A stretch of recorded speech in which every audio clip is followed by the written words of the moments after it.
سورہ یوسف کا خلاصہ ہے۔ سورہ یوسف مکی سورہ ہے، اس میں 111 آیات اور 12 رکوع ہیں۔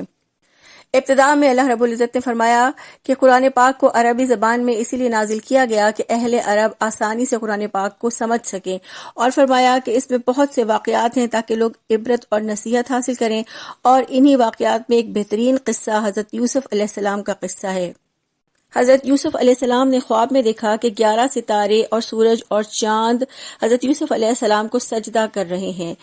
آپ نے یہ خواب اپنے والد حضرت یعقوب علیہ السلام کو سنایا تو انہوں نے حضرت یوسف علیہ السلام کو یہ خواب اپنے بھائیوں کو بتانے سے روک دیا اور یوسف علیہ السلام کو پیغمبر منتخب ہونے کی خوشخبری سنائی۔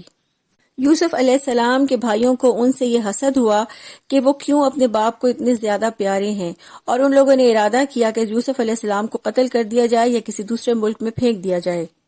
پھر بھائیوں نے آپس میں مشورہ کرنے کے بعد اپنے والد حضرت یعقوب علیہ السلام سے یہ ضد کی کہ وہ یوسف علیہ السلام کو ان کے ساتھ بکریاں چرانے کے لیے بھیج دیں۔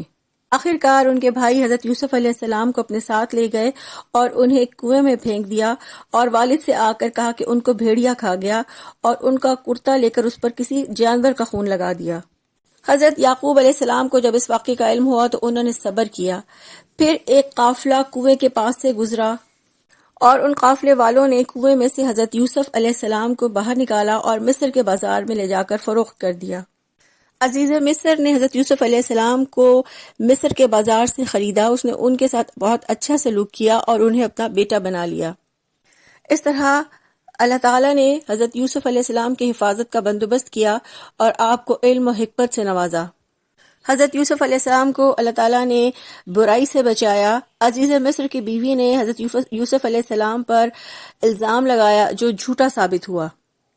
پھر حضرت یوسف علیہ السلام کی خوبصورتی کا بیان ہے کہ جب عزیز کی بیوی پر عورتوں نے لعن طعن کی تو اس نے ان سب کی دعوت کی۔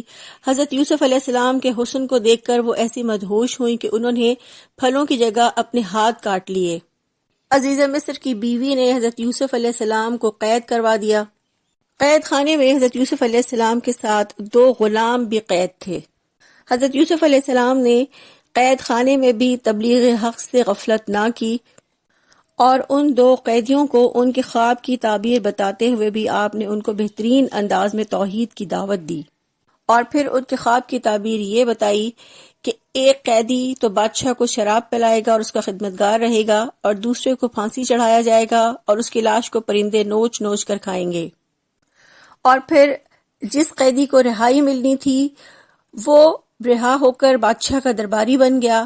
بہت سالوں کے بعد بادشاہ نے خواب دیکھا جس کی تعبیر کے لیے اس نے اس درباری کو حضرت یوسف علیہ السلام کے پاس بھیجا۔ حضرت یوسف علیہ السلام نے بادشاہ کے خواب کی تعبیر بتائی کہ 7 سال خوشحالی رہے گی، اور پھر اس کے بعد 7 سال تک شدید قحط ہوگا، اور پھر اس کے بعد خوشحالی کا سال آئے گا۔ بادشاہ کو جب خواب کی تعبیر معلوم ہوئی تو اس نے حضرت یوسف علیہ السلام کو بلوانا چاہا، مگر یوسف علیہ السلام نے قید سے نکلنے سے انکار کر دیا اور کہا کہ پہلے بتایا جائے کہ جرم کیا تھا۔ بادشاہ نے ان تمام عورتوں سے تحقیق کی تو پتہ چلا کہ یوسف علیہ السلام بے قصور ہیں۔ پھر اس موقع پر عزیز مصر کی بیوی نے اپنی غلطی کو تسلیم کیا اور یوسف علیہ السلام کی سچائی کی تصدیق کی۔ پھر یوسف علیہ السلام نے عزیز مصر کو اپنی صفائی کا ثبوت دے دیا اور فرمایا کہ انسانی نفس تو بدی پر اکساتا ہے، لیکن یہ میرے رب کی رحمت ہے کہ میں اس برے فعل سے محفوظ رہا، بے شک میرا رب بڑا غفور الرحیم ہے۔ عزیز مصر نے حضرت یوسف علیہ السلام کے علم سے متاثر ہو کر انہیں اپنا نائب بنا لیا، اور بعد میں یوسف علیہ السلام مصر کے بادشاہ بن گئے۔ پھر فرمایا کہ اللہ اسی طرح اپنے نیک بندوں کو دونوں جہانوں میں نوازتا ہے، اور فرمایا نیک لوگوں کا اجر ہر حال میں اللہ کے پاس ہے۔ پھر یہ ذکر ہے کہ قحط سالی کے زمانے میں حضرت یوسف علیہ السلام کے سوتیلے بھائی غلہ حاصل کرنے کے لیے مصر گئے۔ حضرت یوسف علیہ السلام نے انہیں غلہ دیا اور ان کا مال بھی ان کے سامان میں واپس رکھ دیا، اور اگلی دفعہ انہیں اپنے چھوٹے بھائی بنیامین کو بھی ساتھ لانے کو کہا۔ پھر جب اگلی دفعہ یوسف علیہ السلام کے بھائی اپنے والد یعقوب علیہ السلام کو قائل کر کے اپنے چھوٹے بھائی بنیامین کو ساتھ لائے تو یوسف علیہ السلام نے اپنے بھائی کو سچائی بتا دی، اور جب سارے بھائی جانے لگے تو انہوں نے بنیامین کو روکنے کے لیے ایک تجویز تیار کی، اور اس طرح بہانے سے بنیامین کو اپنے پاس روک لیا۔ کیونکہ ان پر چوری کا الزام لگا تھا، تو ان کے سوتیلے بھائیوں نے کہا کہ ہاں، ان کے بڑے بھائی یوسف نے بھی ایسی ہی چوری کی ہے جیسے کہ بنیامین نے کی۔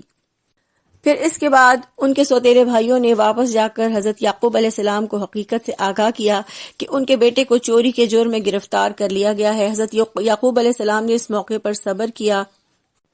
اس واقعے سے حضرت یعقوب علیہ السلام کے لیے حضرت یوسف علیہ السلام کا غم بھی تازہ ہو گیا اور صدمے سے ان کی بینائی جاتی رہی۔ یعقوب علیہ السلام نے اللہ تعالیٰ سے یہ دعا کی کہ میں اپنے پریشانی اور غم کی فریاد اللہ کے سوا کسی سے نہیں کرتا اور اللہ کی رحمت سے مایوس نہیں ہوں، کیونکہ اللہ کی رحمت سے تو صرف کافر یعنی ناشکرے ہی مایوس ہوا کرتے ہیں۔ پھر جب یوسف علیہ السلام کے سوتیلے بھائی دوبارہ مصر گئے تو یوسف علیہ السلام نے انہیں حقیقت سے آگاہ کیا اور کہا کہ جو تقوی اور صبر سے کام لے تو اللہ کے ہاں ایسے نیک لوگوں کا اجر ضائع نہیں ہوتا۔ حضرت یوسف علیہ السلام نے اپنے بھائیوں کی غلطی کو معاف کیا اور ان کے حق میں دعا کی اور فرمایا کہ آج تم پر کوئی گرفت نہیں، اللہ تمہیں معاف کرے، وہ سب سے بڑھ کر رحم فرمانے والا ہے۔ پھر یوسف علیہ السلام نے اپنی قمیض اپنے بھائیوں کو دے کر کہا کہ اس کو والد کے چہرے پر ڈال دینا تو ان کی بینائی واپس آ جائے گی، اور پھر سارے کنبے کو میرے پاس لے آنا۔ چنانچہ بھائیوں نے گھر پہنچ کر جب یوسف علیہ السلام کی قمیض والد کے چہرے پر ڈالی تو ان کی بینائی واپس آ گئی، اور پھر ان لوگوں نے اپنے والد سے معافی مانگی تو یعقوب علیہ السلام نے ان کے حق میں دعا کی۔ پھر جب یہ سارا کنبہ مصر پہنچا تو یوسف علیہ السلام نے اپنے والد کو اپنے ساتھ تخت پر بٹھایا اور سارے بھائیوں نے جھک کر تعظیم کی۔ اس وقت یوسف علیہ السلام نے حضرت یعقوب علیہ السلام سے کہا کہ یہ سب ہے اس خواب کی تعبیر جو شروع میں نے آپ سے عرض کیا تھا۔ اور انہوں نے کہا کہ شیطان نے بھائیوں کے درمیان فساد ڈالا، مگر اللہ کی تدبیر سے شیطان کا ہر داؤ بیکار ہو گیا۔ یوسف علیہ السلام نے اللہ سے دعا کی کہ دنیا اور آخرت میں تو ہی میرا سرپرست ہے، میرا خاتمہ اسلام پر کر اور آخرت میں مجھے صالحین میں شامل فرما۔ پھر فرمایا کہ اس قصے میں کفار اور تمام بنی نوع انسان کے لیے بہت بڑا سبق ہے، اور پھر آخر میں فرمایا کہ قرآن پاک پہلی کتابوں کی تصدیق کرتا ہے اور ایمان لانے والوں کے لیے ہدایت اور رحمت ہے۔ یہ تھا سورہ یوسف کا خلاصہ۔ آج کی حدیث ہے، حضرت ابو ایوب انصاری رضی اللہ عنہ کہتے ہیں کہ ایک آدمی نبی کریم صلی اللہ علیہ وآلہ وسلم کے پاس آیا اور کہنے لگا مجھے کوئی نصیحت کیجیے۔ آپ صلی اللہ علیہ وآلہ وسلم نے فرمایا جب تو نماز ادا کرے تو اسے اپنی زندگی کی آخری نماز سمجھ کر ادا کر، اور ایسا کلام مت کر جس سے کل تجھے معذرت کرنی پڑے، اور لوگوں کے پاس جو کچھ ہے اس سے نا امید ہو جا۔ سبحانک اللہم و بحمدک نشہد ان لا الہ الا انت نستغفرک و نتوب الیک۔ السلام علیکم و رحمۃ اللہ وبرکاتہ۔